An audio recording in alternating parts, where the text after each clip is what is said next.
Audio Jungle.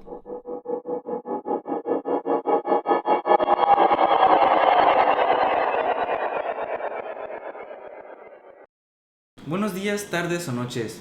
Gracias a todos los que nos están escuchando al podcast Doble Oreo. Hoy estamos con Francisco Infanzón, Leonardo Salgado, Leandro Reyes, Andrés Guajardo y yo, Gabriel Valles. Y vamos a estar hablando de un viaje en el tiempo hacia el Yucatán de 1867 a 1920, principalmente sobre la famosa etapa del Oro Verde, al igual que cómo estuvo en el Porfiriato y el expansionismo estadounidense. Pero primero, ¿saben qué fue el oro verde de Yucatán? Acorde al gobierno de México, el enequén es una especie de planta del género de los agaves. Esta planta es originaria del estado de Yucatán, en México, lugar donde fue cultivada por los mayas en la época prehispánica, quienes la llamaban ki en la lengua maya. Fue domesticada en la época debido a la utilidad de sus fibras, especialmente para la fabricación de sogas y cortes. Aún después de la conquista, su producción y explotación fue fructífera, que se convirtió en importante en la agroindustria, y los productos derivados del enequén comenzaron a venderse en lugares más lejanos hasta llegar hasta los mercados de Estados Unidos y Europa. Nada más quiero hacer un pequeño paréntesis, o sea, sinceramente antes de saber estos temas, como que nunca me había fijado bien qué era el enequén, o sea, no sé si ustedes ya sabían bien sobre toda esa planta. O sea, pues la verdad no, y como en Yucatán acá fue producida masivamente durante todo este periodo y nos ayudó mucho económicamente, fue algo bastante bueno, pero también trajo otras cosas malas. Por eso exactamente queremos mostrarles en este podcast todos estos puntos y darles como toda la verdad que hay detrás de esto. Entonces, claro, del enequén y de otros datos pues interesantes del Yucatán de ese entonces. Bueno, a mí me gustaría empezar con los datos. Un dato curioso es que según la Biblioteca Virtual de la Filología Española, Crescencio Carrillo y Ancona fue un historiador, arqueólogo, erudito, teólogo y religioso mexicano del siglo XIX, aparte de ser especialista en la cultura del pueblo maya. Sus principales obras como historiador fueron La raza indígena de Yucatán en 1865 o La historia antigua de Yucatán en 1881 y El obispado de Yucatán de 1889. De igual forma, sabían que había promovido la organización de los gremios, los cuales eran grupos religiosos que se formaron alrededor de los cultos de los santos, y de igual forma coordinó las actividades de las festividades sacras. Podría decirse que era una persona importante y con un buen poder y con buenas acciones. eso de las buenas acciones también, como lo dices, siento que es algo raro, porque también algo que surgió al mismo tiempo que toda la etapa del oro verde y esto del enequén acá en Yucatán, también surgieron las haciendas y todo eso, pero también habían unas que no eran tan buenas. Por ejemplo, muchas de las deudas que todos los obreros y campesinos tuvieron fueron debidos a que en las tiendas de raya les daban nada más monedas o fichas específicas, que estas simplemente se podían usar dentro de las haciendas que ellos trabajaban, y lo cual era algo pues no tan positivo, porque cuando querían dejar su trabajo no podían, porque estaban completamente endeudados y terminaban cediendo la deuda a todos sus pasados y siguientes futuras generaciones. Deja todo lo más interesante y lo más turbio de todo esto, que es la deuda se traspasaba. Exactamente, sí. O sea, actualmente es como con Coppel, ¿sabes? De que, o sea, exacto, puede ser una buena analogía. Tu abuelo, tu bisabuelo que sacó una motoneta, una moto, güey, y es sus nietos, o sus bisnietos que terminan pagando la moto. Sí, desde tiempos antiguos, como en esas haciendas, ver este concepto que igual como en el Coppel, es algo... O sea, exacto, como el Electra, que simplemente quieren comprar algo, pero en ese tiempo no eran como motos ni eso, o sea, era comida y bienes básicos que necesitaban para sobrevivir. O sea, cualquier platillo que quisieran, cosas para curarse, literalmente lo básico, pero con eso se endeudaban ellos y pues, siento que era algo bastante triste. Se te endeudabas por comida. O sea. Por comida, exactamente. O sea, ya hay gente que defiende el porfiriato, ¿sabes?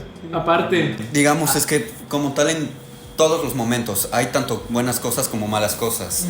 Claramente no estoy defendiendo el porfiriato, pero así como mencionamos, la cuestión de las desventajas, pues unas ventajas pudieron ser el progreso que se llevó a hacer.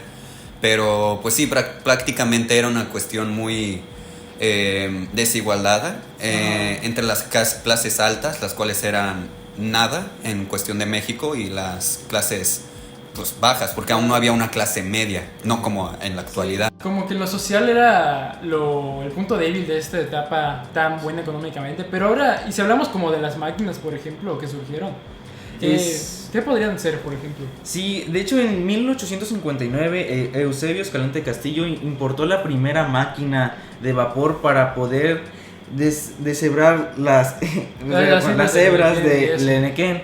Esto agilizó bastante la producción del Enequén y probablemente fue uno de los más grandes cambios que hubo, porque realmente todo se hacía a mano, no había otra forma. Igual, no sé si ustedes ya hayan ido, por ejemplo, hay haciendas, hay un montón de estas a los alrededores y periferia de Yucatán, más o menos, también de Mérida. Sí, hay un montón, la verdad. Pero lo interesante de esto es que algunas de las máquinas, aunque ya están todas oxidadas y pues la verdad ya no sirven, las visitas y ves como había un montón de estas. Y tampoco dudo que hayan sido muy revolucionarias para toda la época y que sí les ayudaban mucho para agilizar toda la producción y eso. O sea, sí ha de ser algo bueno para no tener tantas horas y eso de trabajo. Pues como dije, el progreso de maquinaria. Eso sí fue algo bueno, o sea que... Los ferrocarriles, por ejemplo. Igual, eso fue uno de los puntos positivos del Porfiriato. Y más fuertes. Pero también no podemos dejar de decir y mencionar que todo esto trajo el interés de extranjeros, realmente. Sí, es cierto. Como la compañía International Harvester Company, que realmente lo único que hizo fue destruir el desarrollo socioeconómico de Yucatán. Sí, robar todos las demás haciendas no podían competir hacia esto, y más que estaba aliado a varias haciendas, es como un monopolio completamente. La verdad, sí. Claro. Ya que pues solo se buscaba mejorar el comercio internacional y vincular todos esos productos mundialmente. Sí. Pues sí, como el expansionismo estadounidense terminó llegando completamente a nuestro estado, vamos teniendo en consideración toda la lejanía que había entre nuestro estado y, por ejemplo, Texas o Estados Unidos. Que Texas había ingresado por aparte, Yucatán, exacto, es otro tema que se podría meter. Pero está muy lejos, sí. Exacto, ajá. Sí, O sea, regresando rápidamente a los tiendas de ahí y todo eso, también las personas indígenas que trabajaban en todas estas haciendas terminaban siendo esclavos hasta cierto punto. Casi, era con otro título. Con otro título y supuestos derechos, los cuales pues no eran tan reales, ya que también la presencia del gobierno federal y del central acá en Yucatán era casi nula. Básicamente los que mandaban eran todos los hacendados y líderes de todos estos como empresas o negocios. Y pues sí es algo bastante triste volver a pensar en esto, aún teniendo en cuenta todo el avance y progreso que hubo, que eso sí fue bastante positivo. Para reflexionar, siento que deberíamos de seguir pensando esto, ya que hasta el día de hoy, por ejemplo, en las clases que tenemos de historia nosotros, seguimos hablando y repitiendo esos temas del hacendado y de cómo todos los peones que trabajan en esas escuelas, no escuelas, sino haciendas, eso mero. Sí, es algo que se debería seguir pensando hasta el día de hoy, yo siento. ¿Ustedes qué piensan? También es más importante mencionar de qué forma Estados Unidos intervino. O sea, ya mencioné aquí con la Harvest Industry, ¿algo así? Harvester Company. La Harvester Company. Que también, o sea, Estados Unidos intervino, pues el Enequén en Yucatán fue como algo muy fuerte a fines del siglo XIX y pues inicios del siglo XX.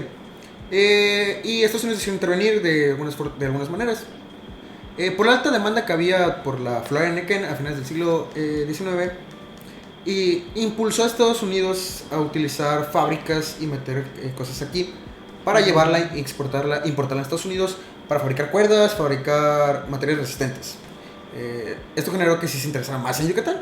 Debido a esto, empresarios estadounidenses aprovecharon el surge del oro verde, o el Enequén. Invirtieron adquiriendo tierras y crearon plantaciones en Yucatán. Establecieron empresas que se dedicaron a la producción y exportación de la fibra.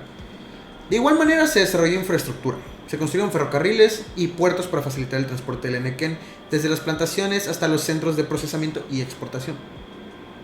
La expansión de la industria del Enequén tuvo un impacto significativo en la estructura social y laboral de Yucatán, como antes mencionaron. Se establecieron relaciones laborales que en algunos casos generaron tensiones entre los propietarios de las plantaciones y los trabajadores locales, al igual que muchas injusticias sociales. Pero no podemos negar que sí hubo un auge, sí el oro verde impulsó la economía de Yucatán, aunque en lo social les falló, pero tuvo buenos avances. Claramente. No sé qué ustedes piensen acerca de esto, por ejemplo. Pues sinceramente fue realmente lo que más afectó a lo del Enequén fue Estados Unidos. El monopolio que se creó realmente hizo que todo fuera para los extranjeros y en el país y en el estado realmente no quedaba mucho. Si te das cuenta, lo del Enequén se menciona más solamente en Yucatán, Ajá. pero en otros lugares no lo he oído. Ya es casi ya olvidado, porque aparte en esos tiempos sí era bastante funcional, ya que el plástico, no sé si estoy muy seguro de que ya se había creado o se apenas estaba siendo descubierto, pero no era completamente usado como ahorita, que ya es para todo. En ese tiempo el Enequén sí sería para cuerdas, ropas, bolsos, muchas cosas. Por eso también siento que todo el expansionismo estadounidense tuvo que llegar acá, por ejemplo. Y Leandro, Andrés, ¿ustedes alguna otra reflexión que tengan acerca? Pues apoyando lo que dijo Gabriel, pues el sistema que se utilizaba durante ese tiempo pues no beneficiaba para nada a los campesinos y los trabajadores, ya que pues buscaba solo los mercados exteriores y todo lo interno, en especial en Yucatán, pues no se había beneficiado, aparte de la clase alta, y se había muy segregado la clase baja. Bueno, como había mencionado, creo que se puede concluir que el porfiriato sí tuvo cosas buenas y cosas malas. En este caso, la concentración se estaba dando, como lo mencionamos, todo se estaba dando para la atención extranjera, sin interesarse tanto en la cuestión social de pues, Yucatán y en general de México, ¿no? O sea, solo me voy a concentrar en la atención porque lo que importaba era la economía y no cómo estaba el país socialmente hablando. Y es algo que, pues, podría decirse que sigue actualmente, Sí, cierto. pero vaya, no tan implementado como en el pasado, claro. Claro. Sí, hasta cierto punto, sí. Sí podemos resaltar mucho que en esta época, durante la expansión del oro verde, el que surge y el auge del Enequén, sí se vio mucho más interés por países extranjeros y como México le dio más importancia a producir para ellos en vez de producir para ellos Para mismos. nosotros mismos. Sí es algo que se ha mantenido hasta cierto punto hasta los días actuales, pero pues, ¿qué se puede hacer? Podemos concluir entonces que fue un buen auge, fue muy bonito el oro verde. Yucatán le fue bien en lo económico, en lo social, no. Es algo que se puede. Tiene cosas que decir. Hay Tiene cosas que decir. Es algo cuestionable. Ajá. Áreas de oportunidad muy grandes para Porfirio Díaz. Realmente. Espero que esté en el infierno feliz ahí. O divirtiéndose con su burrito en Egipto. O divirtiéndose con su en Egipto. Aquí una imagen de referencia. ¿Quieres contar ese dato curioso? Ah, sí, realmente cuando Porfirio Díaz escapó de México, entre comillas, él se fue a Francia en uno de sus viajes que hacía con todo el dinero que se había robado. Se fue una vez a Egipto. Realmente esto es más o menos un rumor que he escuchado muchas veces en muchos podcasts.